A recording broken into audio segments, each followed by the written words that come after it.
Ya, bismillahirrahmanirrahim. Assalamualaikum warahmatullahi wabarakatuh. Waalaikumsalam warahmatullahi Alhamdulillah wabarakatuh. hari ini pada hari Selasa ya, kita bisa bertemu kembali di KBM Daring paket CSKB Kabupaten Bandung, di mana hari ini bersama saya sudah hadir 3 pemateri ya, yang hari ini akan menyampaikan materinya. Nanti teman-teman semua di rumah, adik-adik di paket C mohon dipahami apa yang disampaikan. Kalau ada yang perlu ditulis saja di buku ya. Terus untuk tugasnya nanti tolong dikerjakan. Untuk absennya biasa di kolom komentar ketika nama dan kelasnya masing-masing. Oke ya, untuk sebelum belajar, mari kita berdoa terlebih dahulu agar dipermudahkan segala urusan pada hari ini.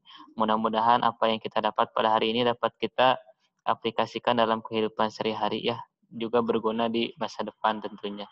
Untuk berdoa kita mulai.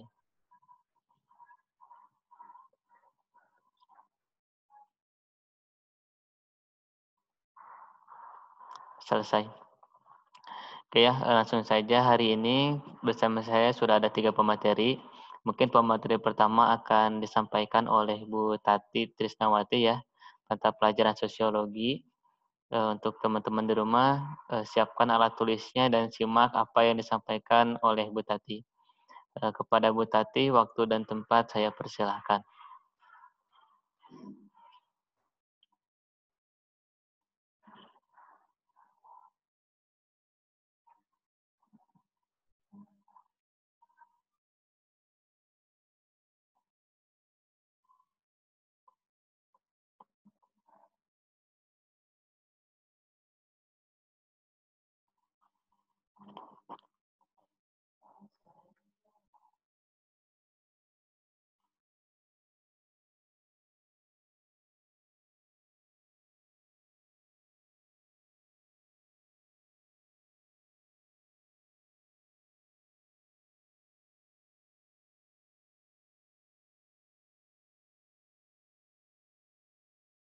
Di situ. Oh, udah.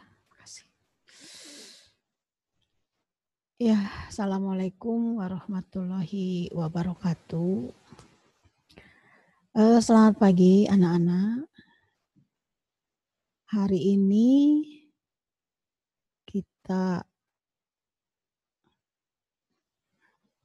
ketemu lagi. Alhamdulillah. Alhamdulillah hari ini kita ketemu lagi di hari Selasa. Hari Selasa tanggal 29 September 2020. Ketemu lagi dengan pelajaran sosiologi. Ketemu lagi dengan pelajaran sosiologi ya.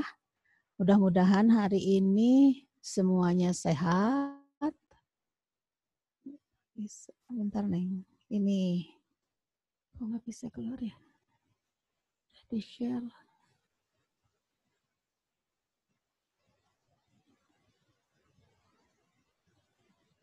Kok nggak bisa? Ya, bentar ya. Oh, ini nggak bisa di ini ya. Aduh.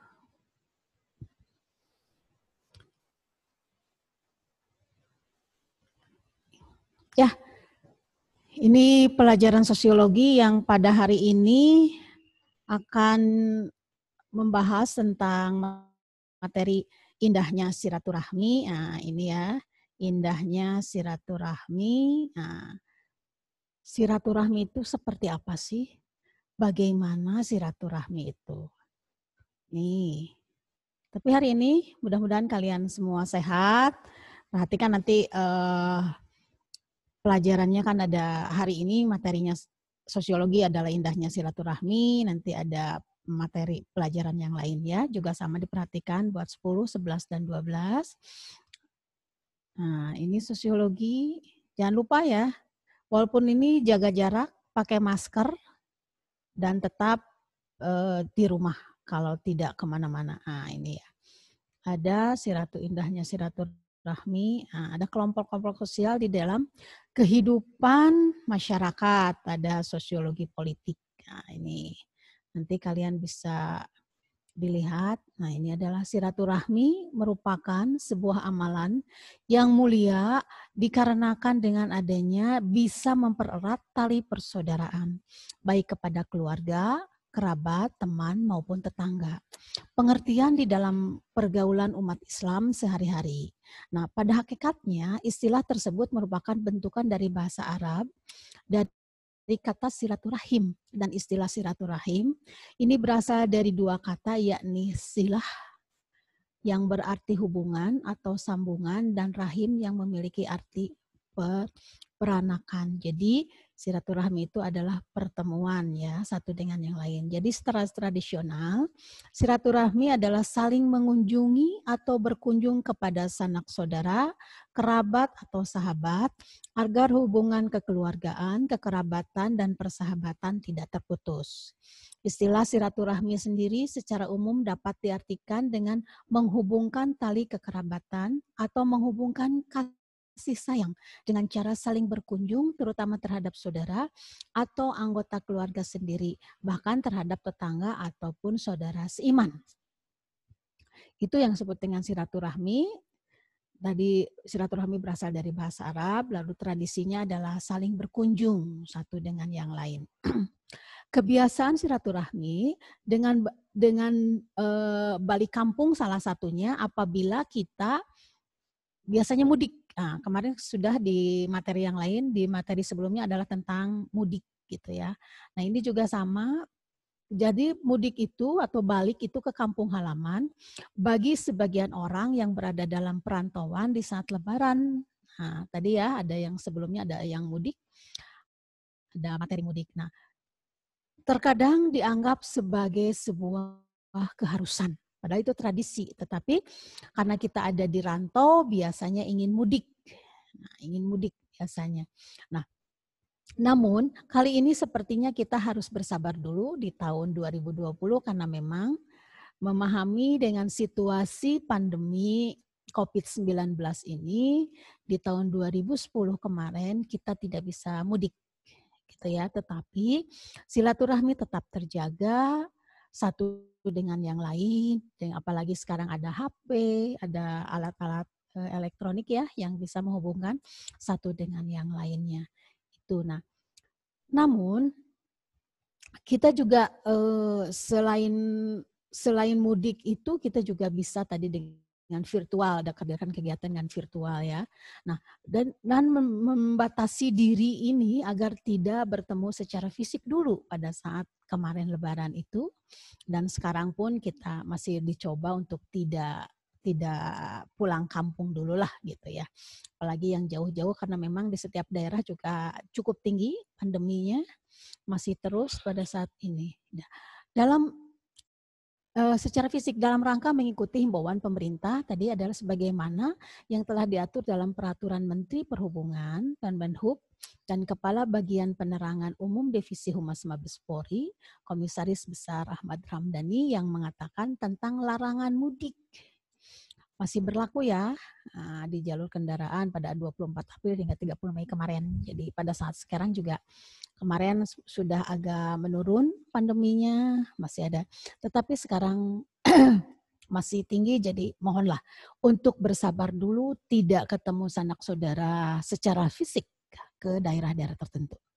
Nah, kita dapat memanfaatkan silaturahmi pengganti mudik ini dengan melakukan silaturahmi virtual tadi secara online, yaitu dengan memanfaatkan WhatsApp yang berada di aplikasi di handphone atau laptop untuk video call atau aplikasi lain seperti Zoom via Zoom call meeting, lain Skype, Hangouts, dan semuanya dapat dengan mudah di-download di aplikasi Play Store.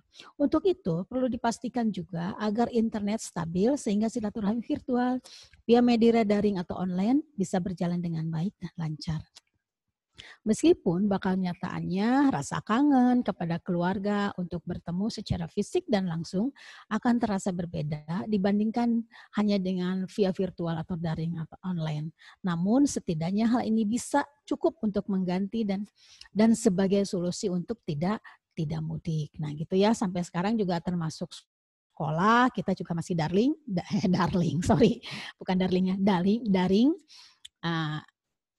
seperti ini, kita masih online seperti ini. Terus kalian juga anak-anak belum boleh untuk ke sekolah, tapi kalau menyerahkan tugas kayak seperti kemarin juga tidak berkerumun, harus tetap pakai masker, harus tetap jaga jarak gitu lah, dan tidak sekaligus, bertahap sebagian. Itu ya. Karena memang keadaannya masih seperti ini. Selain itu, perlu diperhatikan juga orang yang pertama yang perlu dilindungi untuk bersilaturahmi tentu kedua orang tua kita, siapapun yang menjadi orang tua kita. Menyusul kerabat dekat dan teman, sebagaimana yang dijelaskan dalam sebuah hadis, wahai Rasulullah, siapa yang paling berhak akan perlakuan dengan baik? Nabi menjawab, ibumu. Lalu siapa lagi ya Rasulullah? Nabi juga menjawab, ibumu. Lalu siapa lagi ya Rasulullah? Nabi pun menjawab, ibumu. Lalu siapa lagi? Nabi Muhammad SAW juga menjawab, ayahmu. Lalu yang lebih dekat setelahnya dan setelahnya. Gitulah. Ini hadis dari Al-Bukhari dalam Adabul Mufrad. Dalam Anaful Mufrad sanadnya Hasan. Silaturahmi juga mempunyai banyak manfaat. Maka di sini saya akan menjelaskan beberapa manfaat dari silaturahmi ya. Ibu jelaskan ya. Manfaat dari silaturahmi. Yang pertama adalah memperpanjang usia. Silaturahmi adalah salah satunya untuk memperpanjang usia. Kenapa memperpanjang usia ya Bu? Nah, kenapa untuk memperpanjang? Ya, hal ini karena hadis pun dalam hadis Nabi Muhammad SAW diriwayatkan oleh Imam Bukhari dan Muslim nih dari Anas bin Malik radhiyallahu Rasulullah bersabda, barang siapa yang beriman kepada Allah dan hari akhir maka hendaklah ia memuliakan tamunya. Nah, jadi harus memuliakan tamu. Itu yang sebut dengan silaturahmi, kenapa memperpanjang usia. Dan barang siapa yang beriman kepada Allah dan hari akhir, maka hendaklah ia menyambung hubungan silaturahmi. Ya, hadis Bukhari dan Muslim. Nih, jadi salah satunya adalah untuk memperpanjang usia. Sesuai cirinya, masyarakat Indonesia memiliki sifat kolektivisme, dan kerelasian, yaitu kecenderungan melakukan sesuatu secara bersama, gotong royong, berkumpul dalam suatu kelompok masyarakat, dan menekankan pada relasi antar individu dalam masyarakat itu sendiri. Artinya, berelasi sosial merupakan kebutuhan penting bagi masyarakat Indonesia. Selain menjaga nilai tradisi, silaturahmi merupakan bentuk relasi sosial. Berelasi sosial dapat memberikan manfaat, yaitu menjaga kehidupan berkelompok, menciptakan rasa aman dan keharmonisan dalam hidup bermasyarakat yang merupakan bentuk nilai dasar manusia, yaitu society and conformity.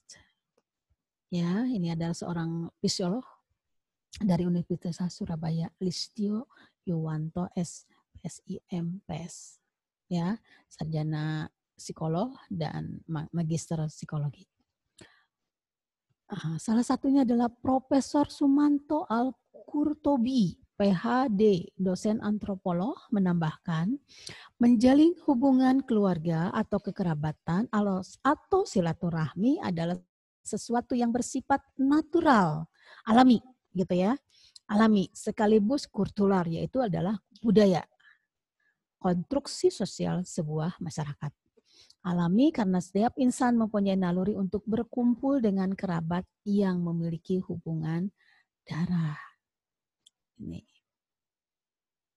Jangankah manusia yang dalam antropologi disebut sebagai human primates atau primates dan no human primates seperti apes, jet, belum. Dalam binatang sosial lain saja memiliki naluri, apalagi kita sebagai manusia ya, mempunyai naluri atau alami secara untuk dapat bersilaturahmi dengan kerabatnya. Oke. Terakhir biasanya di keluarga Batak mempunyai Hotmaulinawati Hustagalung. Nah, ini ya. seorang keluarga di Batak, ini ada marganya Hutagalung, tidak asing lagi dengan ini, karena orang-orang yang ya termasuk kita ya, orang Indonesia, orang Sunda lah. Orang Sunda itu mempunyai kekerabatan yang cukup tinggi juga, tidak hanya orang Batak, tidak hanya orang Padang, dan yang lainnya ya. Dari kekerabatan masyarakat Batak biasanya memang sangat kental. Ini yang ya di Jawa Barat aja atau di Bandung saja, orang Batak itu cukup tinggi. Sekalipun dia ya kayak di Jalan Soekarno-Hatta itu kan banyak kan orang Batak itu ada tukang tambal ban. Tapi mereka satu dengan yang lain saling gitu ya, karena memang adat istiadat mereka yang cukup kental. Jadi mereka adatnya cukup kental ya. Nah, meski tidak merayakan Lebaran dan biasanya ini dipengaruhi oleh karena keadaan, karena memang tidak semua kita kan di Indonesia tidak semua beragama Islam. Ya, ini ada juga saat berkunjung kepada saudara, ini contohnya rasanya sedang kegiatan apa ya, kalau orang Nasrani mungkin Natalan, orang Islam jelas Lebaran ini ya. Nah, Profesor Sumanto mengingatkan perkembangan zaman secara otomatis akan turut mempengaruhi perkembangan dan perubahan sosial masyarakat, termasuk mempengaruhi kualitas dan pola berinteraksi dan bersilaturahmi. Karena itu, yang perlu dilakukan adalah menanamkan kembali kepada masyarakat, khususnya generasi muda, tentang pentingnya merawat keutuhan anggota keluarga dan nilai-nilai kekeluargaan. Itu dari saran dari seorang Profesor Sumanto. Jadi memang di Indonesia seperti gotong royong, nah itu adalah salah satu silaturahmi yang memang sudah menjadi ciri khas masyarakat Indonesia. Oke, saya lanjut. Ada contohnya lagi adalah keluarga besar Terezo Handianto. Ini adalah menjaga kekerabatan di keluarga besarnya, ada frekuensinya. Nah, ini contohnya ya. Setelah orang, nah, ini silaturahmi ini sudah menjadi inisiatif sendiri, bukan lagi paksaan. Ya, ini contohnya Toriza Handianto ini adalah bukan paksaan. Jadi silaturahmi itu bukan paksaan, tetapi merupakan inisiatif dari dirinya sendiri. Nah, ini dia mengajak orang tuanya ke rumah dan saudaranya untuk mengatur jadwal dalam pertemuan bersilaturahmi dengan saudara-saudaranya. Oke, karena saat ini Lebaran tidak semua keluarga mudik, sebagian agar keluarga bisa berkumpul dengan formasi yang lengkap, biasanya mengadakan acara piknik bersama gitu ya. Tapi sekarang mah tidak. Untuk sekarang tidak dulu lah ya, walaupun AKB ya tetap saja kita harus ya kalau bisa tidak usah dulu lah untuk pergi-pergi ke tempat yang memang pandeminya masih cukup tinggi. Kayak ini juga ada contoh dari Niribina ini. Nah, silakan ya, nanti tinggal di itu materinya, ini hanya contoh saja. Orang-orang yang memang ini orang Jawa biasanya. Nah, ini orang Jawa ini kan ada namanya sungkeman. Nah, ini ya. Orang Jawa itu adalah sungkeman kepada nenek, buyut. Orang Jawa itu kan bisa Jawa Barat, bisa Jawa Tengah, dan bisa Jawa Timur. Nih, menurut Listio, kegiatan semacam kesepakatan bahwa kegiatan menjalin silaturahmi merupakan tradisi keluarga. Ya, jadi kegiatan menjalin silaturahmi merupakan tradisi keluarga. Salah satu cara yang bisa dilakukan adalah bisa juga dengan mengadakan kegiatan yang dapat dilakukan untuk kebersamaan. Tadi ya, bisa rekreasi, bisa arisan keluarga, banyak yang lain lah ya. Profesor Sumanto juga menambahkan nilai-nilai keagamaan, khususnya tentang pentingnya silaturahmi bisa juga ditularkan kepada masyarakat masa kini pada saat sekarang. Anak-anak yang sekarang itu silaturahmi juga perlu ditularkan dari nenek moyang, dari orang tua, dari kakek dan sebagainya. Nih, ya. Nih dalam Islam juga disebutkan satu jalannya nih ada. Disebutkan dalam Islam bahwa silaturahmi adalah salah satu jalan menuju surga. Nah, silaturahmi ya. Nih Nabi Muhammad SAW menegaskan bahwa tidak akan masuk surga bagi siapa saja yang memutuskan tali silaturahmi. Nah, nanti silakan tanya dengan guru agama. Ini hadisnya dan apanya tentang agamanya ya. Ibu menerangkan tentang sosiologi yang memang ada hubungannya dengan silaturahmi. Nih, cara kreatif untuk tetap menjaga keutuhan keluarga. Listio juga mengingatkan hendaknya orang tua masa kini turut mengajarkan kepada anak-anaknya mereka untuk mengenai pentingnya silaturahmi. Pentingnya silaturahmi orang tua kita, orang tua kalian. Gitu. Pentingnya menjalin silaturahmi.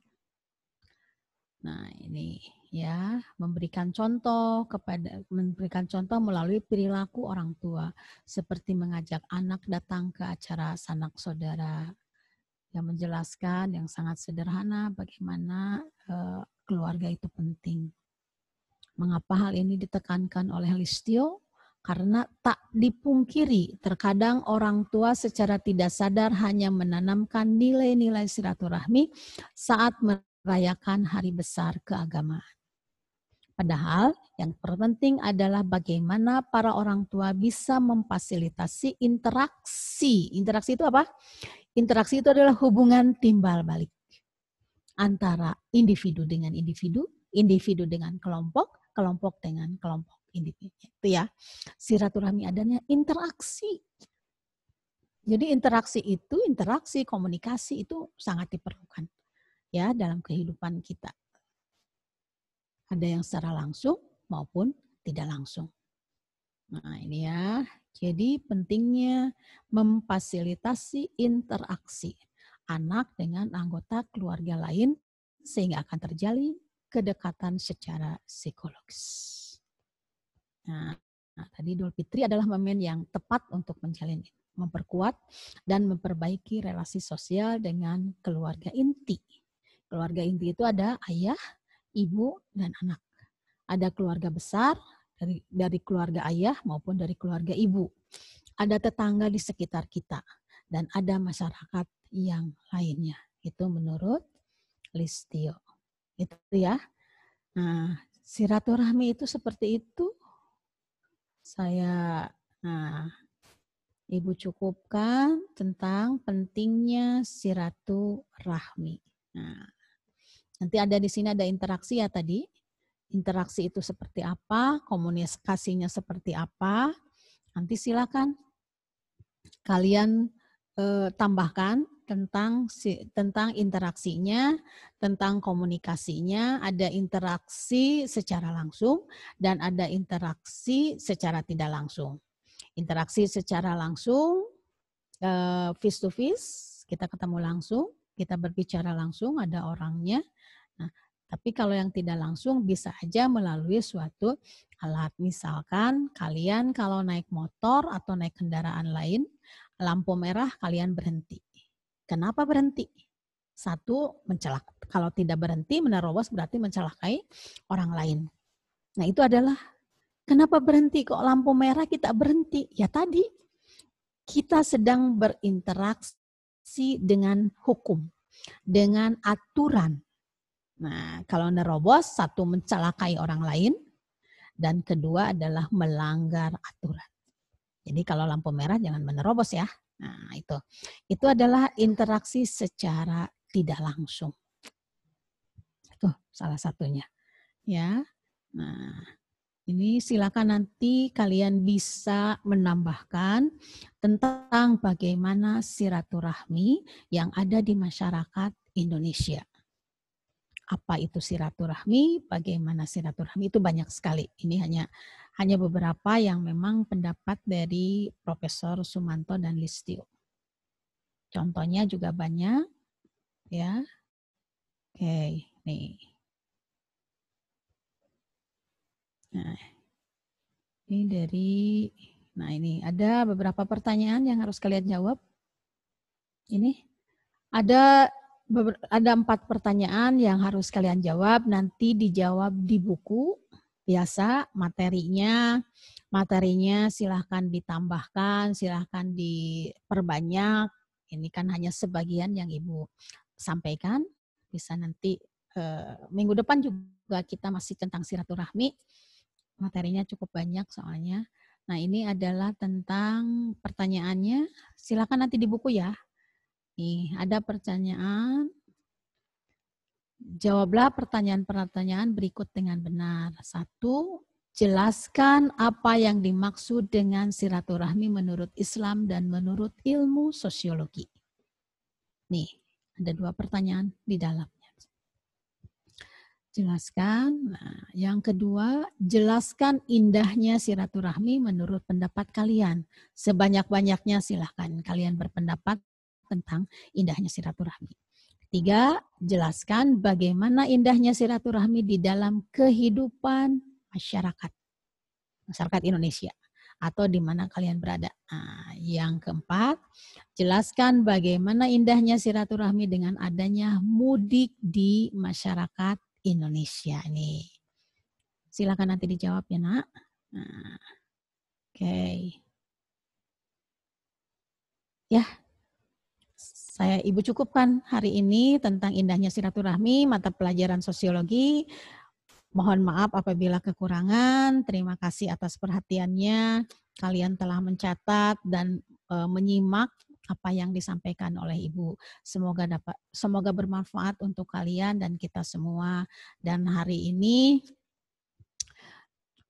cuaca cukup cerah, tapi tetap kalian harus jaga jarak, pakai masker, cuci tangan, tidak lupa. Ya, iya. Terima kasih. Mudah-mudahan kalian semua sehat. Dalam menghadapi pandemi ini tetap sabar, tawakal, dan kuat. Indonesia melawan pandemi COVID-19. Selamat Indonesia sehat. Terima kasih. Assalamualaikum warahmatullahi wabarakatuh. Saya kembalikan kepada host. Waalaikumsalam warahmatullahi wabarakatuh. Terima kasih kepada Bu Tati yang telah menyampaikan materinya tentang silaturahmi ya. Mungkin bisa langsung diaplikasikan dalam kehidupan sehari-hari juga kalau tentang silaturahmi ya, karena setiap hari juga kita berhubungan dengan orang lain. Oke, untuk selanjutnya mungkin kita ke pemateri kedua ya, yang akan disampaikan oleh Bu Dewi tentang mata pelajaran Bahasa Indonesia. Kepada Bu Dewi, waktu dan tempat saya persilahkan. Terima kasih Pak Latif. Assalamualaikum warahmatullahi wabarakatuh. Berjumpa lagi dengan Ibu pada mata pelajaran Bahasa Indonesia. Langsung saja kita langsung ke materinya ya. Masih tentang teks biografi. Bagaimana? Kalian sudah mulai membaca-baca tentang teks biografi tokoh-tokoh baik dari nasional maupun internasional? Pasti sudah ya. Banyak sekali yang dapat kita teladani dari membaca teks biografi. Kita coba ke materi selanjutnya. Kemarin sudah dibahas ya tentang bagaimana teks biografi itu, seperti apa. Kita coba, dalam menganalisis dan juga menceritakan kembali bagaimana teks biografi itu.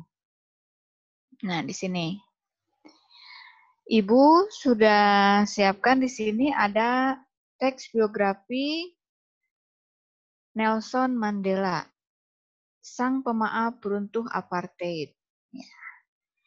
Kita simak sama-sama yuk bagaimana sih kehidupan atau peristiwa apa yang dialami oleh seorang Nelson Mandela. Mari kita simak sama-sama. Ibu akan mencoba membantu untuk membacakannya, kemudian kalian simak apa isi dari teks ini, informasi apa yang bisa kita ambil, keteladanan apa yang bisa kita peroleh. Nelson Mandela atau Sang Pemaaf Beruntung Apartheid. Ini merupakan salah satu judulnya. Rorih Lahla Mandela lahir pada 18 Juli 1918 di Umtata, Afrika Selatan. Dia anak dari seorang kepala suku. Nama Rorih Lala kadang diartikan sebagai pembuat onar, sementara nama Nelson baru kemudian ditambahkan oleh guru sekolah dasarnya yang membayangkan suatu kemegahan kerajaan pada nama itu. Masa kecil Mandela cukup damai. Dia banyak menghabiskan waktu menggembala atau melakukan kesibukan pedesaan yang lain. Ketika ayahnya meninggal, dia diurus oleh seorang sanak keluarganya yang menjadi bupati. Wanita yang pernah mendampingi hidupnya ada beberapa orang, yaitu Evelyn Mays yang kemudian bercerai pada tahun 1957, kemudian ada Nkosikazi Nomzamo Madikizela atau Winnie Mandela yang bercerai dengan Nelson pada tahun 1996, dan Graça Machel Mandela yang menikah pada tahun 1998. Nelson Mandela pernah mengenyam pendidikan di College of Fort Hare, University of South Africa, dan University of Witwatersrand, Johannesburg. Keterlibatannya dalam politik dimulai saat dia keluar dari sekolah College of Fort Hare. Dia mulai melibatkan diri dalam aksi protes mahasiswa menentang tatanan politik yang menempatkan orang kulit putih lebih tinggi dari orang kulit hitam. Keterlibatan inilah yang kemudian menentukan jalan panjang yang harus ditempuhnya dalam memperjuangkan persamaan hak bagi mayoritas orang kulit hitam di Afrika Selatan. Mandela kemudian magang pada sebuah biro hukum. Karirnya dalam bidang hukum berlanjut hingga dia bisa menjadi pengacara yang cukup sukses. Namun, selama bertahun-tahun kemudian, dia menyaksikan bagaimana politik apartheid atau politik diskriminasi warna kulit sangat tidak manusiawi. Hanya karena berkulit hitam, orang bisa kehilangan status sebagai manusia. Mandela meneguhkan hatinya untuk melawan semua ini. Dia rela meninggalkan kehidupan desa yang damai, bahkan karirnya sebagai pengacara, untuk memasuki masa depan yang penuh pengorbanan dan penderitaan. Harapan Mandela untuk berhasil sangatlah kecil, karena selama berabad-abad, pemerintah kolonial telah mengkonsentrasikan semua kekuasaan politik dan militer. Akses pendidikan dan sebagian besar kekayaan di tangan minoritas kulit putih. Kondisi yang mendukung keberhasilan revolusi hampir tidak ada sama sekali. Rakyat banyak telah dijinakkan dalam kepatuhan. Wilayah geografis yang luas merintangi komunikasi dan mobilitas. Sementara perang antar ras bukan suatu pilihan yang realistis, bahkan bisa menghebohkan. Dalam situasi semacam itu, Mandela memilih jalan tanpa kekerasan sebagai strategi. Dia bergabung dengan Liga Kaum Muda, Organisasi Pemuda Kongres Nasional Afrika atau disingkat dengan ANC. Pada tahun 1944, dia mengambil bagian dalam program perlawanan pasif untuk menentang aturan agar orang kulit hitam membawa pas jalan dan membuat mereka tetap dalam posisi budak terus-menerus. Pemerintah kemudian menggelar peradilan besar-besaran terhadap para pengkhianat. Mandela termasuk di antaranya. Namun, pada 1961, semua itu berakhir dengan pembebasan ke-156 tertuduh. Kemudian Afrika Selatan bergolak karena pembantaian para demonstran kulit hitam di Sharpeville pada Maret 1960. Akan tetapi, pemerintah tetap konsisten menghantam oposisi. Sebagian besar gerakan menghantam Sebagian besar gerakan pembebasan termasuk ANC dilarang. Mandela yang telah meraih reputasi sebagai pemimpin orang kulit hitam berjuang di bawah tanah selama lebih dari setahun dan bepergian ke luar negeri untuk mencari dukungan bagi ANC. Ketika Mandela kembali, dia ditahan dan dikirim ke penjara Robben Island selama 5 tahun. Namun dia tetap kukuh. Sepanjang hidup saya mendedikasikan diri pada perjuangan rakyat Afrika. Saya telah berjuang menentang dominasi kulit putih dan telah berjuang melawan dominasi kulit hitam. Saya mengharapkan demokrasi dan masyarakat bebas yang ideal memperlihatkan bahwa setiap orang hidup bersama dalam harmoni dan mendapatkan kesempatan yang sama. Hal itulah yang ingin saya hidupkan dan saya capai. Jika perlu, untuk itu saya siap mati. Mandela memikul seluruh tanggung jawab perjuangannya. Di penjara, dia menerapkan sistem mendidik diri sendiri sehingga penjara ini dijuluki Universitas Pulau. Saat para napi meninggalkan sel mereka di pagi hari untuk bekerja keras, setiap tim mengangkat seorang instruktur dalam bidang sejarah, ekonomi, politik, filsafat, atau bidang apapun. Jam-jam istirahat yang sebelumnya menjemukan diisi dengan aktivitas budaya, dan Mandela mengingat dengan bangga aktingnya sebagai Kreon dalam drama Sophocles Antigone.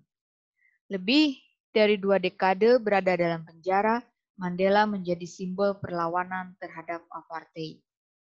Para pemimpin dunia terus meminta pemerintah Afrika Selatan membebaskannya sebagai tanggapan atas tekanan dari dalam dan luar negeri. Presiden F.W. de Klerk pada 2 Februari 1990 mencabut pemberangusan ANC dan mengumumkan pembebasan segera Mandela. Pada 1993, Mandela mendapat hadiah Nobel Perdamaian bersama F.W. de Klerk untuk jasanya menghentikan sistem apartheid. Ia pun pernah menulis buku berjudul Long Walk to Freedom pada 1994. Ketika pemilihan umum demokrasi berlangsung, Mandela terpilih sebagai Presiden Amerika Selatan pada tahun 1994. Sebagai presiden, berbagai hal berat harus dihadapinya. Hal yang paling berat dihadapinya adalah menghilangkan rasa takut terhadap kaum minoritas kulit putih. Namun Mandela terbukti mampu mengatasi persoalan ini karena integritas moral dan fokus perjuangannya untuk menyatukan satu negara dengan 2 warna kulit yang berbeda itu. Mandela membuktikan integritas kepemimpinannya dengan menolak untuk dipilih kembali pada pemilu 1999. Nelson Mandela wafat pada usia 95 tahun, yaitu pada Desember 2013, setelah lama dirawat karena menderita infeksi paru-paru. Jutaan pelayat mengunjungi tempat-tempat ibadah dan balai desa untuk berdoa. Pada acara pemakamannya juga hadir para kepala negara serta para tokoh dunia. Sehari setelah dimakamkan, Presiden Jacob Zuma meresmikan patung besar dengan sosok Mandela yang tersenyum dan mengenakan hem ciri khasnya yang disebut hem Madiba di ibu kota Afrika Selatan, Pretoria. Patung perunggu setinggi 9 meter dengan berat 4,5 ton ini diresmikan di pekarangan gedung pemerintah Union untuk menghormati pahlawan anti-apartheid tersebut. Di gedung inilah kepala negara di zaman apartheid menandatangani banyak undang-undang rasial yang ditentang Mandela.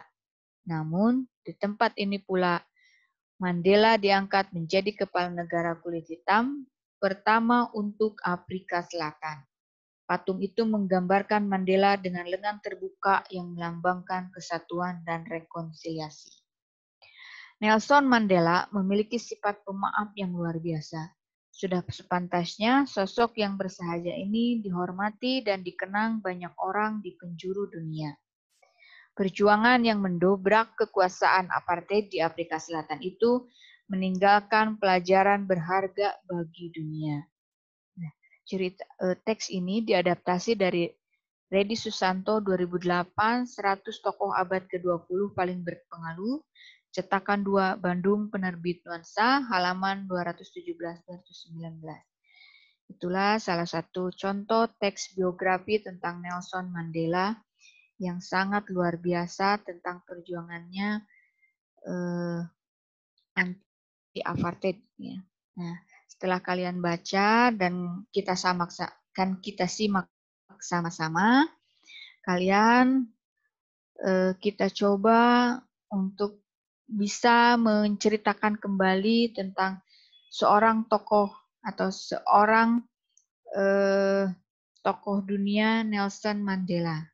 Nah, sebelum kita bisa menceritakan kembali teks tersebut, mari kita lihat struktur teks biografi yang sudah kita baca dan kita simak sama-sama. Di sini struktur teks kemarin kalian masih ingat ya? Ada orientasinya, kemudian peristiwa apa yang terjadi, dan kemudian ada reorientasi. Di sini tentang struktur teks orientasinya.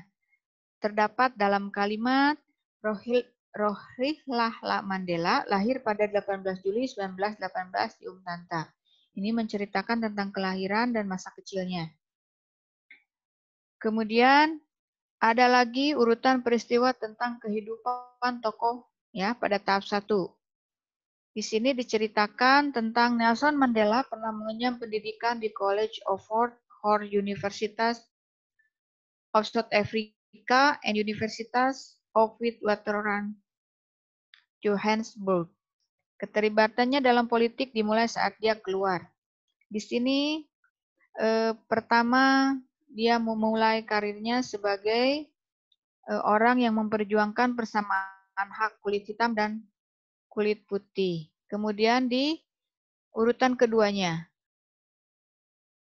Mandela kemudian magang pada sebuah biro hukum. Karirnya dalam bidang hukum berlanjut hingga dia bisa menjadi pengacara yang cukup sukses. Di sini bisa kalian baca atau kalian simak karirnya Mandela yang sebagai pengacara. Nah, kemudian ada lagi kita bisa baca dan kita simak di urutan peristiwa kehidupan tokoh. Harapan Mandela untuk berhasil sangatlah kecil karena selama berabad-abad pemerintah kolonial telah mengkonsentrasikan semua kekuasaan, politik dan militer, akses pendidikan, dan sebagian besar kekayaan di tangan minoritas kulit putih. Kondisi yang mendukung keberhasilan revolusi hampir tidak ada sama sekali. Rakyat banyak yang dijinakkan dalam kepatuhan. Bisa kalian pahami ya. Kemudian, pada urutan peristiwa kehidupan selanjutnya, dalam situasi semacam itu, Mandela memilih jalan tanpa kekerasan sebagai strategi. Dia bergabung dengan Liga Kaum Muda, Organisasi Pemuda Kongres Nasional Afrika, pada tahun 1944. Dia mengambil bagian dalam program perlawanan fasib dan menentang aturan agar orang kulit hitam membawa pas jalan dan membuat mereka tetap dalam posisi budak terus-menerus ya. Di sini sudah mulai strategi yang dilakukan oleh Nelson Mandela dengan ikut bergabung dalam sebuah organisasi. Kemudian peristiwa kehidupan tokoh yang selanjutnya, pemerintah kemudian menggelar peradilan besar-besaran terhadap para pengkhianat. Mandela termasuk di antaranya. Namun pada 1961 semua itu berakhir dengan pembebasan ke 156 tertuduh. Kemudian Afrika Selatan bergolak karena pembantaian para demonstran kulit hitam di Sharpeville pada Maret 1960. Akan tetapi pemerintah tetap konsisten menghantam oposisi. Sebagian besar gerakan pembebasan, termasuk ANC, dilarang. Mandela yang telah meraih reputasi sebagai pemimpin orang kulit hitam berjuang di bawah tanah. Di sini bisa kalian pahami ya, kalian simak lagi. Kemudian ada peristiwa lagi. Ini di tahap ke-6. Ketika Mandela kembali, dia ditahan dan dikirim ke penjara Robben Island selama 5 tahun. Nah ini ketika Mandela ditahan ya, di penjara Robben. Bisa kalian baca. Saya bisa disimak. Nah, kemudian di urutan peristiwa kehidupan tokoh pada tahap 7, Mandela memikul seluruh tanggung jawab perjuangannya di penjara. Ia menerapkan sistem mendidik diri sendiri sehingga penjara ini dijuluki Universitas Pulau. Saat para napi meninggalkan sel mereka di pagi hari. Untuk bekerja keras, setiap tim mengangkat seorang instruktur dalam bidang sejarah, ekonomi, politik, filsafat, atau bidang apapun. Jam-jam istirahat yang sebelumnya menjemukan diisi dengan aktivitas budaya. Dan Mandela mengingat dengan bangga aktinya sebagai Kreon dalam drama Sophocles Antigone. Jadi di sini walaupun di penjara, Mandela tetap melakukan hal-hal yang positif. Kemudian peristiwa kehidupan tokoh pada tahap 8. Masih di dalam penjara, lebih dari 2 dekade berada dalam penjara, Mandela menjadi simbol perlawanan terhadap apartheid. Nah, para pemimpin dunia terus meminta pemerintah Afrika Selatan membebaskannya. Di sini, tokoh-tokoh tetap ingin Mandela untuk bebas. Bisa dipahami lagi ya di sini. Kemudian, di peristiwa ke-9, nah, ini pada saat Mandela menjadi seorang presiden Afrika Selatan pada pemilihan umum demokrasi ya di tahun 1994. Bisa kalian baca dan kalian simak. Ketika pemilihan umum demokrasi berlangsung, Mandela terpilih sebagai presiden Afrika Selatan. Sebagai presiden, berbagai hal berat harus dihadapinya. Hal yang paling berat dihadapinya adalah menghilangkan rasa takut terhadap kaum minoritas kulit putih. Bisa kalian lihat di sini. Ya, akan tetapi di sini diberikan informasi juga, Mandela menolak ikut dipilih kembali pada pemilu periode berikutnya, yaitu pada tahun 1999. Kemudian di tahap 10 pada peristiwa kehidupan tokoh di sini tentang wafatnya Nelson Mandela pada tahun 2013 di usia 95 tahun. Ya.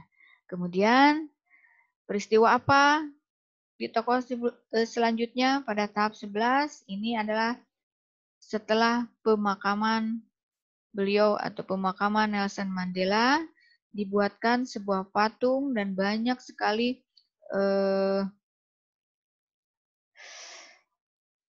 patung Nelson Mandela untuk mengingat atau untuk mengenang beliau. Nah, di sini reorientasinya Nelson Mandela memiliki sifat pemaaf yang luar biasa. Sudah sepantasnya sosok yang bersahaja ini dihormati dan dikenang banyak orang di penjuru dunia.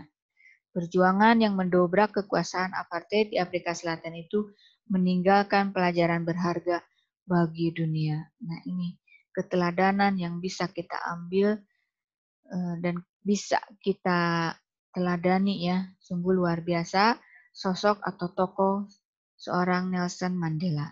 Nah, kemudian setelah kita membaca, setelah kita analisis tentang biografi seorang Nelson Mandela, nah kita coba lagi untuk menganalisis bagaimana sih ciri kebahasaan teks biografinya.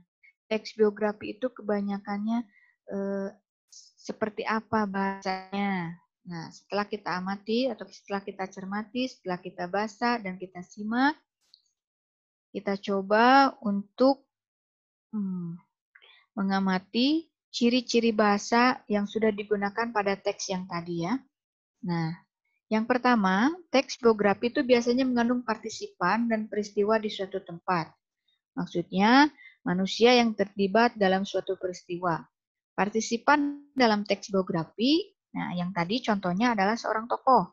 Jadi, manusia maksudnya seseorang yang terlibat dalam peristiwa itu adalah Nelson Mandela. Kemudian, yang kedua, menggunakan pronomina atau dikenal dengan kata ganti. Misalnya ia atau nya, kita bisa ganti dengan mereka, atau bisa kita ganti dengan kita dan kami. Pada teks yang tadi banyak ya kata gantinya. Nih ada contohnya. Rohrihla Mandela lahir pada 18 Juli 1918 di Umtata, Afrika Selatan. Dia anak dari seorang kepala suku. Nah, dia ini menggantikan kata Rohrihla Mandela. Ini menggunakan pronomina atau kata ganti.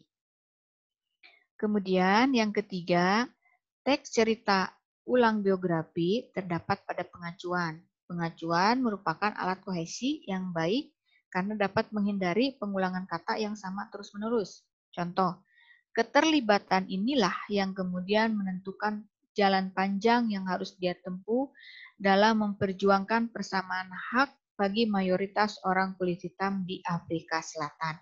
Nah, kata keterlibatan inilah yaitu menggantikan peristiwa yang bukan peristiwa ya, apa sih, langkah yang diambil atau strategi yang diambil atau oleh Nelson Mandela itu seperti apa langkahnya, jadi disebutkan dengan keterlibatan inilah. Kemudian yang keempat, teks biografi menggunakan kata-kata yang menunjukkan kejadian atau peristiwa, waktu, dan tempat, seperti dalam kalimat ini. Rohrihla Mandela lahir pada 18 Juli 1918 di Umtata, Afrika Selatan. Di situ ada keterangan, ada tempat, dan juga waktu. 18 Juli 1918, tempatnya di Umtata, Afrika Selatan. Yang kelima, teks biografi tokoh menggunakan kata kerja atau verba material untuk menunjukkan aktivitas atau perbuatan nyata yang dilakukan oleh partisipan. Kata kerja material menunjukkan perbuatan fisik atau peristiwa, misalnya membaca, menulis, dan memukul. Pada kata kerja material terdapat partisipan yang melakukan sesuatu. Contoh, dalam teks tadi ya, dalam teks biografinya.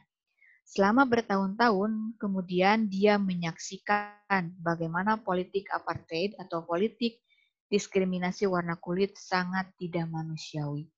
Nah, kata kerja di sini yaitu menyaksikan. Ya.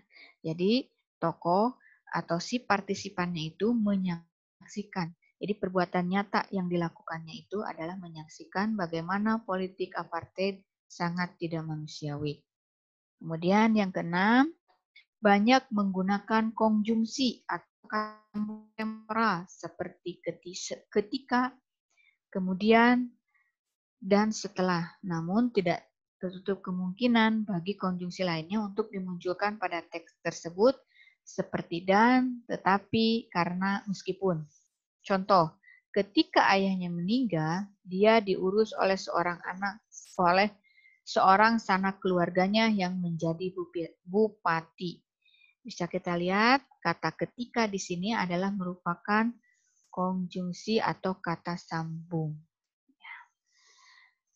Bisa dicukupkan sekian untuk materinya. Mudah-mudahan kalian dapat memahami, dapat menyimak apa dan bagaimana sebuah teks biografi sehingga kalian dapat menganalisis dan bisa menceritakan kembali tentang sebuah teks biografi. Nah, untuk materi kali ini, Ibu cukupkan sekian. Jangan lupa selalu bangga dengan bahasa Indonesia. Wassalamualaikum warahmatullahi wabarakatuh.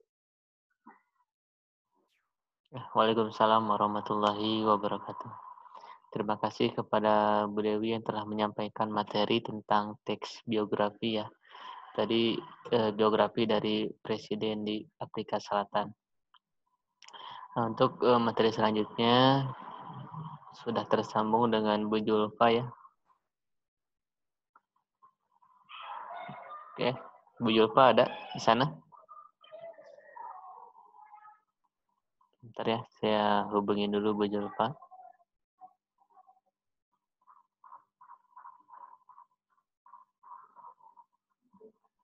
Bu Julfa udah siap, Bu Julfa? Ya, bentar. Tunggu sebentar ya. Memang kebetulan komunikasi di sini agak-agak susah. Ya, karena Ya, Bu Julfa ya, ya sudah siap, secara Pak. langsungnya nggak di sekolah ya, dari rumah, jadi koneksinya mungkin akan sedikit terganggu. Iya. Ya. Makasih ya Pak Latif. Udah siap Bu Ya, Julfa? siap. Ya. Iya, oke, Oke ya, siap. untuk mempersingkat waktu, langsung saja kita ke materi terakhir ya pada hari ini.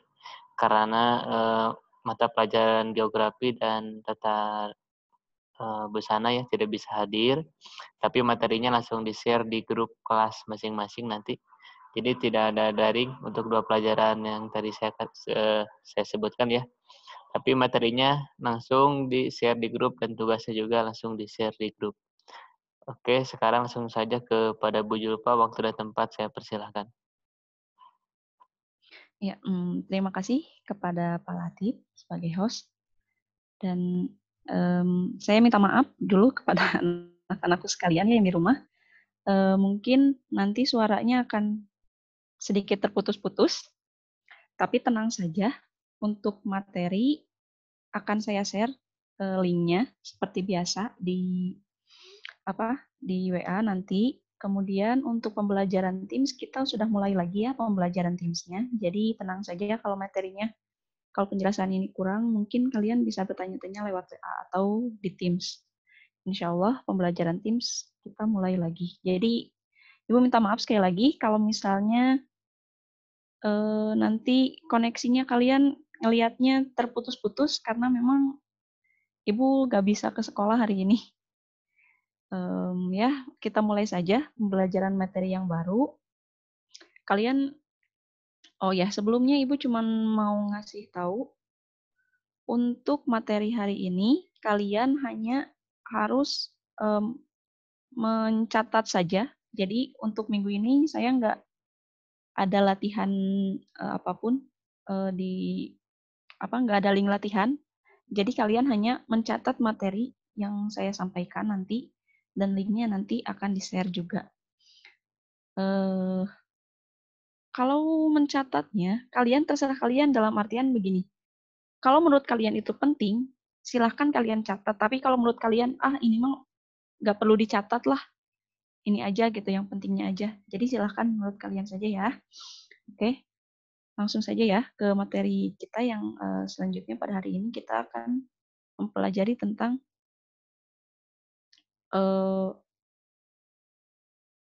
yaitu tentang materi 5 yaitu tentang trigonometri.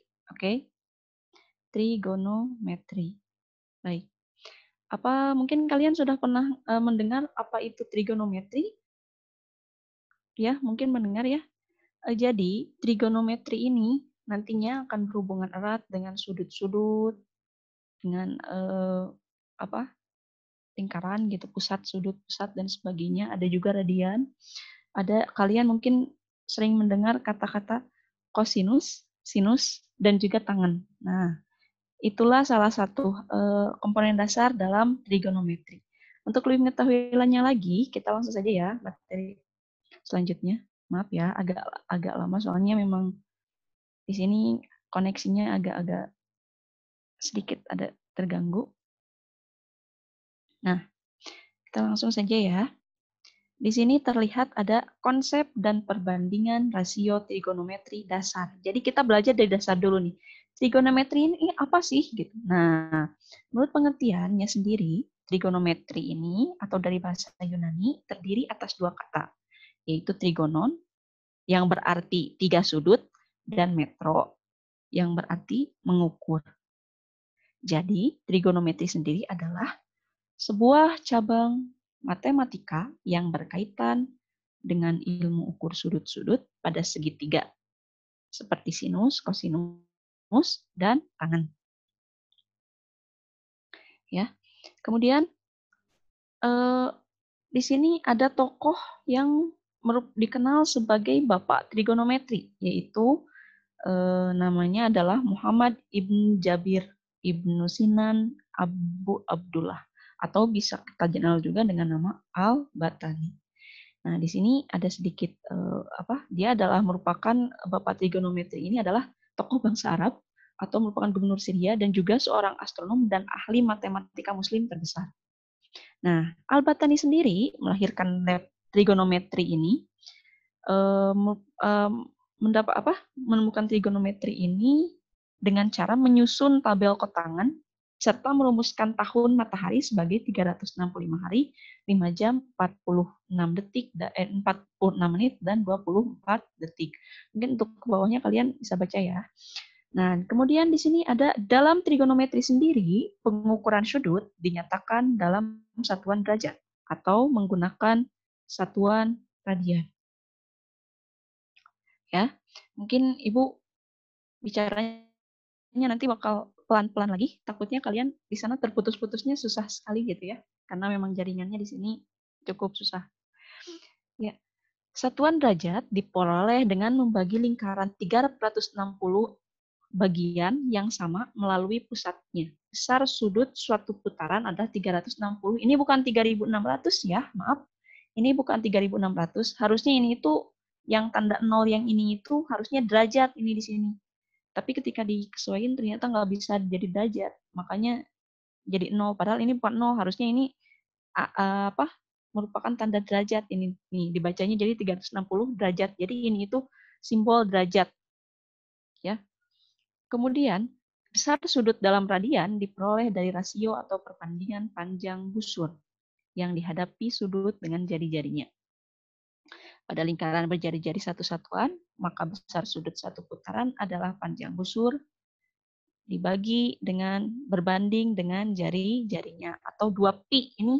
Ini juga pi-nya nggak terdefinisi di sini, tapi nanti akan saya kasih buku modulnya, nanti saya share. Jadi kalian bisa lihat di buku modul tersebut yang sebenarnya gitu. Kalian bisa lihat di sana di buku modul, di sana lebih lengkap penjelasan dan sebagainya. Jadi kalian bisa lihat di sana. Ini tuh bukan 2 tanda kotak ya, tapi 2 pi. Ini harusnya simbol pi di sini dalam radian.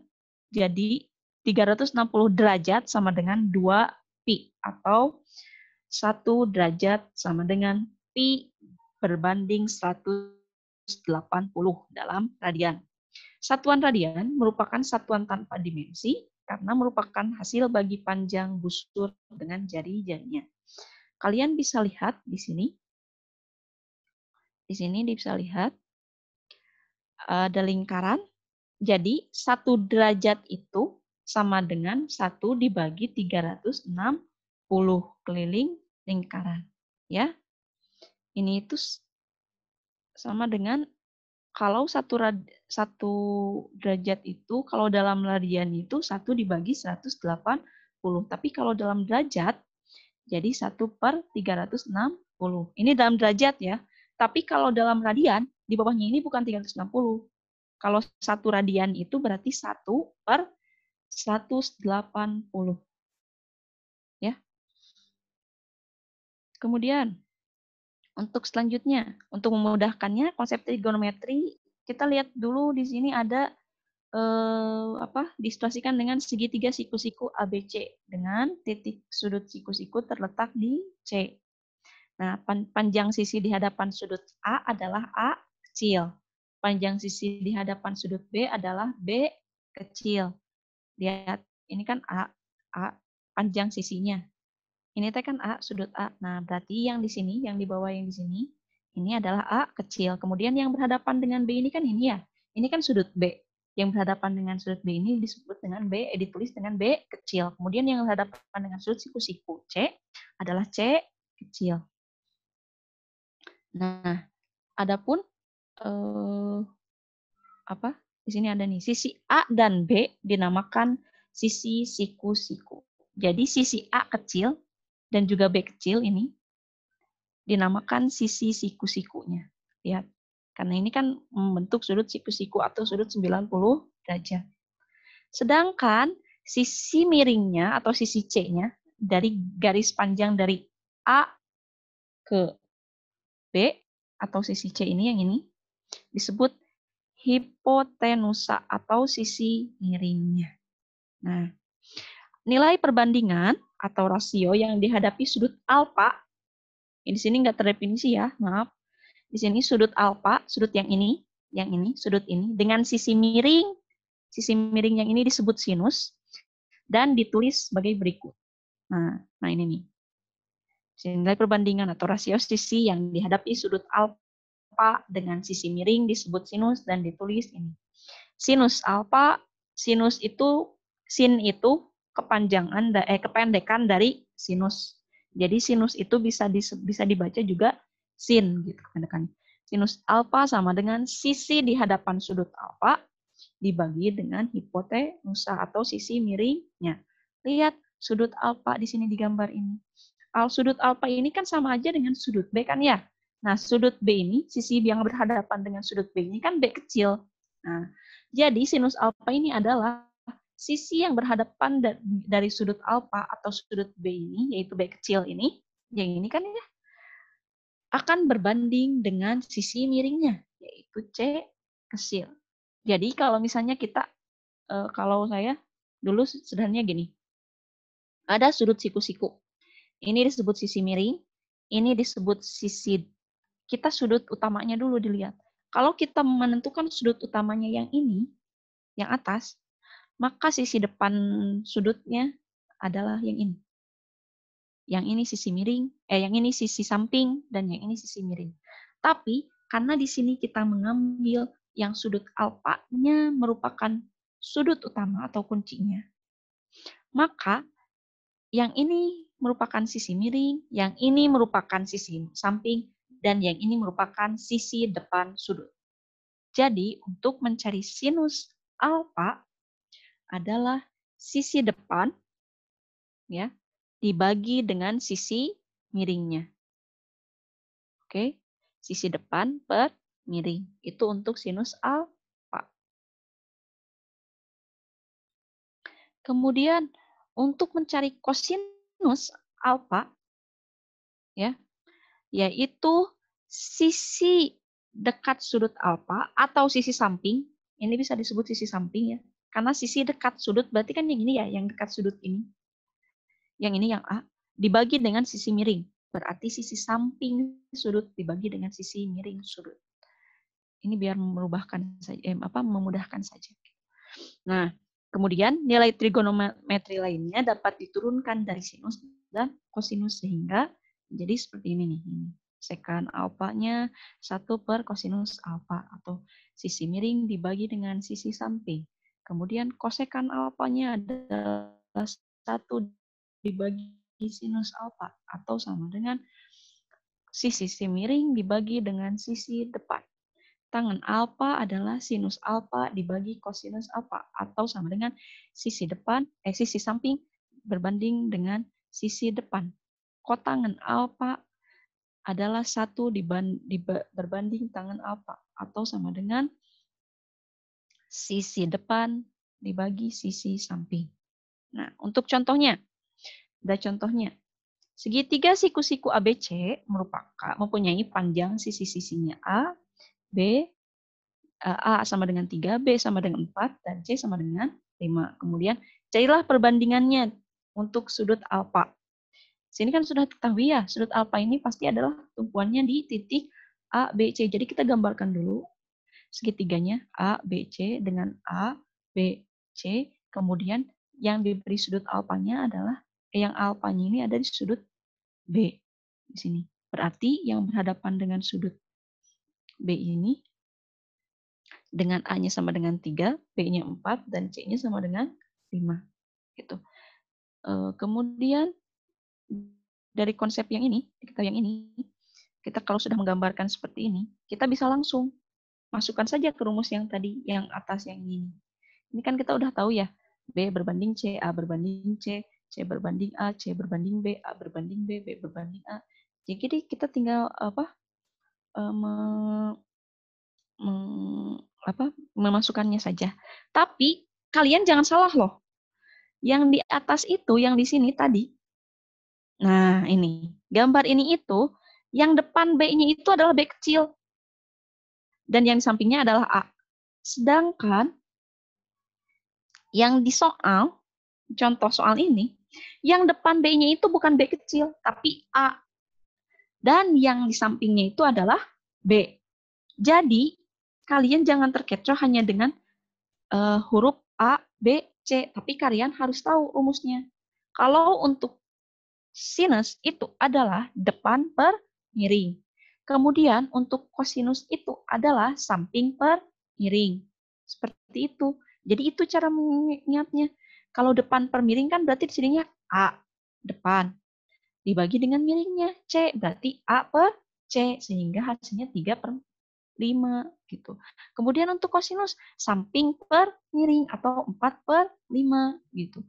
Untuk tangan, sinus alfa dibagi kosinus alfa, atau A dibagi dengan B sama dengan 3 berbanding 4. Kosekan alfa 1 berbanding sin A, atau C per A, 5 per 3. Begitu juga sampai kotangan alfa. Nih, sini contohnya. Ini contoh ini udah jawaban ya. Kemudian ini penjelasan lagi. Nilai perbandingan trigonometri ini ada sudut-sudut istimewanya, ada sudut khusus. Sehingga tanpa bantuan lingkaran, tanpa menggunakan tabel pun atau kalkulator, jadi kalian bisa langsung tahu gitu berapa sih ini nilainya. Yang pertama, sudut-sudut untuk memudahkannya, untuk sudut 0 derajat ya, ini bukan 0,0 ya, ini yang di belakang 0 ini derajat. Yang ini juga, ini nih, yang 0 yang lebih besar dari 0 sebelumnya, ini harusnya simbol derajat. Jadi ini itu untuk sudut 0 derajat dan 180 derajat. Bukan 0,0, tapi sudut 0 derajat dan 180 derajat. Untuk selengkapnya nanti kalian bisa lihat di modul. Nah, ini gambarnya. Ini kan dari 0 sampai sini itu 90 derajat. Berarti kalau 0 sampai 180 derajat berarti dari sini ke sini atau setengah lingkaran. Nah, lihat penjelasannya. Perhentian lingkaran berjari-jari satu satuan dengan pusat di O 0,0 jika sudut A sama dengan 0 derajat, maka OP atau OP itu berarti dari sini, di pusat sini, ke P, garis ini, akan berhimpit dengan X, sumbu X positif dan diperoleh koordinat titik P 1,0. Sehingga sin 0 derajat itu adalah 0 per 1 atau sama dengan 0. Cos 0 derajat itu sama dengan 1 dibagi 1 atau sama dengan 1. Kemudian tangan 0 derajat itu adalah karena sin 0 derajat dibagi cos 0 derajat kan, sin 0 derajat per cos 0 derajat. Karena sin 0 derajat adalah 0 dan cos 0 derajat adalah 1, maka tangan 0 derajat adalah 0. Kemudian, jika sudut alfanya sama dengan 90 derajat, maka OQ akan berhimpit dengan sumbu Y positif dan diperoleh koordinat titik Q 0,1 sehingga sinus 90 derajat sama dengan 1 dibagi 1 sama dengan 1. Cos 90 derajat itu sama dengan 0 berbanding 1 sama dengan 0.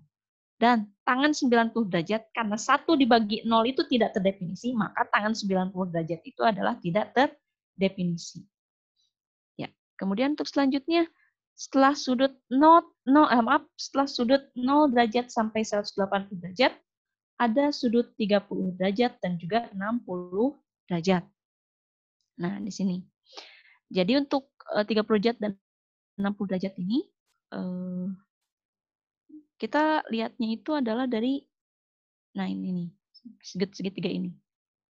Yang sama bangunannya, atau kongruen. Nah ini. Ini kan, jadi sudut, jadi kan ini segitiganya ini kan kayak satu sebuah segitiga sebenarnya. Tapi ini kalau dibagi dua ini, merupakan dua segitiga siku. Di mana segitiga ADC kongruen dengan segitiga CDB. Segitiga ADC kongruen dengan segitiga BDC. Itu seperti itu.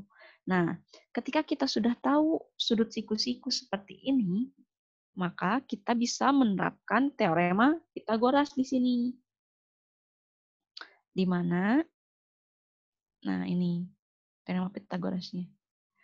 AD per AC. Bu, kok bisa AD per AC? Lihat, ditanyakan, ya kan sinus. Sinus 30 derajat. Kita lihat dari gambar di sini. Sambar di sini yang 30 derajat itu yang samping ini apa yang ini? Yang atas kan ya, 30 derajat. Berarti kita ingat-ingat lagi rumusnya. Rumus sinus itu depan per miring. Berarti depan sudut itu adalah garis AD. Dan miring sudut itu adalah AC. Berarti sinusnya itu adalah AD per AC. AD itu adalah 1. AC itu adalah 2. Berarti AD per AC sama dengan 1 per 2. Begitu juga kosinusnya. Lihat. Kosinusnya itu, karena di sini kita kan belum tahu sudut yang ini ya, panjang yang ini. Maka untuk mencari panjang yang ini, kita bisa menggunakan teorema Pitagoras, yaitu CD sama dengan AC CD kuadrat sama dengan AC kuadrat dikurangi AD kuadrat, atau CD sama dengan akar dari AC kuadrat dikurangi AD kuadrat, atau ini maksudnya bukan 22 ya, tapi 2 kuadrat dikurangi 1 kuadrat sama dengan akar 3. Jadi panjang C dan C ke D di sini, panjang yang ini merupakan akar 3. Ya.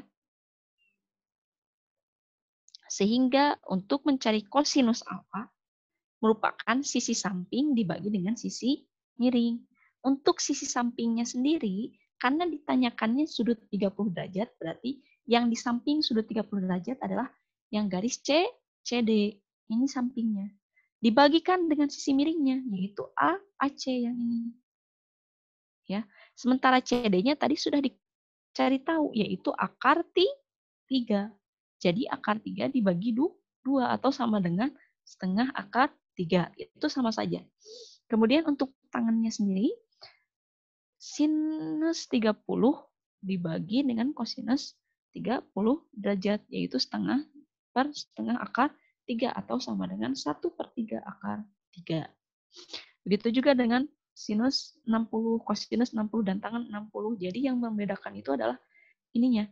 Sinus 60, lihat, sinus 60 itu kan di sini sudut 60 derajat. Berarti depan sudut itu adalah CD, yaitu akar 3 dibagi dengan sisi miringnya AC atau per 2. Kalau untuk kosinus berarti samping sudut yang ini AD dibagi dengan AC gitu. Kalau tangannya ya berarti hasil dari sinus 60 dibagi dengan kosinus 60, hasilnya adalah akar 3. Dan ini sudut terakhir, sudut istimewa terakhir, yaitu sudut 45 derajat. Sudut 45 derajat ini merupakan sudut istimewa terakhir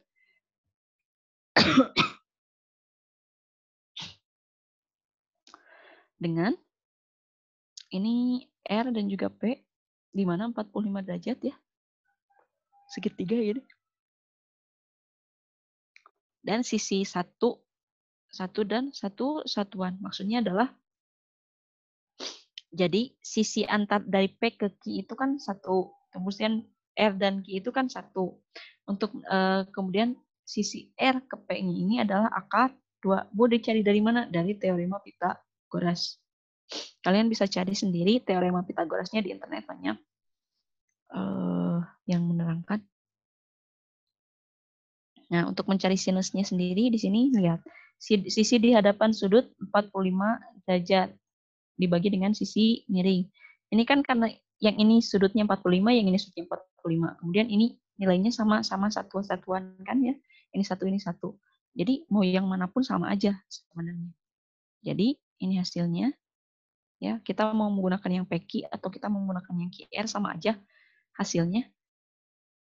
Yang nantinya akan dibagikan dengan VR, yaitu setengah 1/2 dikalikan, jadi 1/2 dikalikan kalau misalnya kita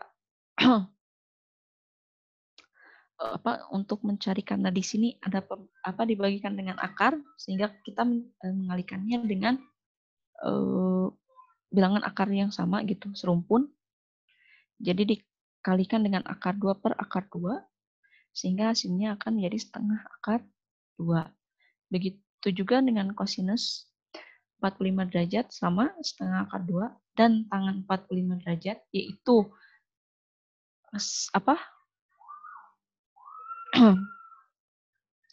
tangan ini kan berarti sisi di hadapan dan juga di hadapan yang ini dibagi dengan sisi samping ya. Sehingga menjadi 1 dibagi 1 adalah 1. Nah, untuk lebih memudahkan di sini ada tabelnya, tabel besar sudutnya dari 0 sampai dengan 90 derajat. Kenapa Bu nggak sampai 180? Karena yang dari 90 kemudian sampai 180 bahkan sampai 360 nanti ada kuadran-kuadrannya tersendiri dan nilainya nggak jauh beda dari ini. Jadi asalkan yang kalian hafal yang ini, insya Allah yang kuadran nantinya juga kalian akan bisa mengerjakan. Itu nanti ada pembahasan ke depannya, minggu depannya. Untuk sekarang kita hanya dari 0 derajat sudut istimewa sampai 90 derajatnya saja dulu.